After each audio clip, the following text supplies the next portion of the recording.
اعوذ باللہ من الشیطان الرجیم، بسم اللہ الرحمن الرحیم، نحمدہ و نصلی علی رسولہ الکریم۔ محترم دوستو بزرگوں، پہلے ہم نے مذاکرہ کیا تھا اللہ کی ابن آدم سے محبت۔ آج ہم مذاکرہ کریں گے اللہ پاک کی امت محمدیہ صلی اللہ علیہ وسلم سے محبت۔ بھائیو دوستو بزرگوں، امت محمدیہ اللہ پاک کی لاڈلی امت ہے، تمام امتوں سے مختلف امت، اللہ کے حبیب صلی اللہ علیہ وآلہ وسلم کی امت لاڈلی امت۔ تو بھائیو دوستو بزرگوں، اس سے جتنی بھی پہلے امتیں آئی تھیں ان کا زکوٰۃ دینے کا طریقہ الگ تھا، صدقہ دینے کا طریقہ الگ تھا، توبہ کرنے کا الگ اور پاک ہونے کا الگ، ان کی عبادت گاہیں الگ۔ تو بھائیو دوستو بزرگوں، جب بھی کوئی زکوٰۃ دیا کرتے تھے تو اپنے مال کی تھیلیاں پہاڑ پر رکھ کر آیا کرتے تھے، اگر وہ آگ جلا دیتی تو ان کی زکوٰۃ جو ہے نا قبول سمجھی جاتی۔ اور جو ہے نا صدقہ بھی اسی طرح، جو جانور ہوتا تھا اس کو کھڑا کر دیا جاتا تھا، اگر وہ جل گیا تو قبول، ورنہ غیر قبول۔ تو بھائیو دوستو بزرگوں، تو اسی طرح جو ہے نا توبہ کرنے کی ایک خاص طریقہ تھا، الگ تھلگ تھا۔ جس طرح امت محمد صلی اللہ علیہ وسلم کو اللہ نے توبہ کے لیے کسی مخصوص جگہ کی قید نہیں رکھی، اسی طرح نہیں تھا تو بھائیو دوستو بزرگوں پاک ہونے کا یہ طریقہ نہیں تھا۔ اور جو کپڑا پاک کرنے کے لیے ہم اس کو 3 بار دھوتے ہیں تو اللہ کے حکم و نبی پاک صلی اللہ علیہ وسلم کا جو طریقہ ہے کہ وہ پاک ہو جاتا ہے، لیکن وہ کاٹنا پڑتا تھا، جو چمڑا پلیت ہو جاتا تھا تو اس کو بھی کاٹنا پڑتا تھا۔ تو بھائیو دوستو بزرگوں، عبادت کرنے کے لیے ایک خاص جگہ پر جانا پڑتا تھا۔ یہ جس طرح امت محمدیہ صلی اللہ علیہ وسلم کے لیے تمام جو ہے نا زمین جو ہے نا سوائے چند جگہوں کے، استبل ہے، قبرستان ہے، چند جگہ کوڑا کرکٹ پھینکنے کی جگہ ہے، چند جگہیں ایسی ہیں جہاں پر عبادت نہیں کر سکتے، باقی ہر جگہ پر جو ہے نا عبادت کر سکتے ہیں۔ یہ پہلی امتوں میں نہیں تھا۔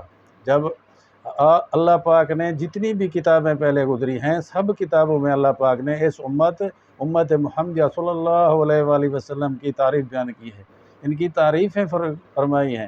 تو بھائیو دوستو بزرگوں، حضرت موسیٰ علیہ السلام نے جب تورات میں فضائل امت محمدیہ صلی اللہ علیہ وسلم پڑھے کہ ایک ایسی امت آئے گی جو زکوٰۃ بھی دے گی لیکن زکوٰۃ خود کھائے گی، اور صدقہ بھی دے گی اور صدقہ جو ہے نا وہ خود کھائے گی، تو وہ امر بالمعروف اور نہی عن المنکر کا کام بھی کرے گی۔ تو بھائیو دوستو بزرگوں، اللہ کے کلیم علیہ السلام نے کہا کہ یا اے رب، اے میرے رب، تو یہ امت مجھے دے دیں۔ اللہ پاک نے فرمایا نہیں میرے کلیم، یہ میرے حبیب کی امت ہے صلی اللہ علیہ وآلہ وسلم۔ تو بھائیو دوستو بزرگوں، اتنی بڑی اللہ پاک کی دین ہے کہ اللہ پاک نے ہمیں آپ صلی اللہ علیہ وسلم کی امت میں سے پیدا فرمایا، بغیر کسی دعا کے، بغیر کسی تگ و دو کے۔ اس پر ہم اللہ کا شکر ادا کریں، یہ بہت بڑی نعمت ہے بھائیو دوستو بزرگوں۔ ایک آدمی کارگزاری میں بتا رہا تھا کہ وہ جو ہے نا یورپین ممالک میں کام کرتا تھا، ایک جواہرات کی مالکن تھی، اس نے کہا کہ مجھ سے شادی کر لو، صرف ایک ہی شرط ہے کہ تم مسلمان ہو، میں عیسائی ہوں، تم اپنا مذہب چھوڑ دو۔ تو اس نے انکار کیا، اس نے کہا تم سوچ لو، اس کی جو میرے پاس فیکٹری ہے یہ تیرے نام کر دوں گی۔ لیکن اس نے وقت مانگا، وقت دیا لڑکی نے کہ 1 مہینہ سوچ لو، سوچنے کے بعد پھر جو ہے نا ان کا رابطہ ہوا۔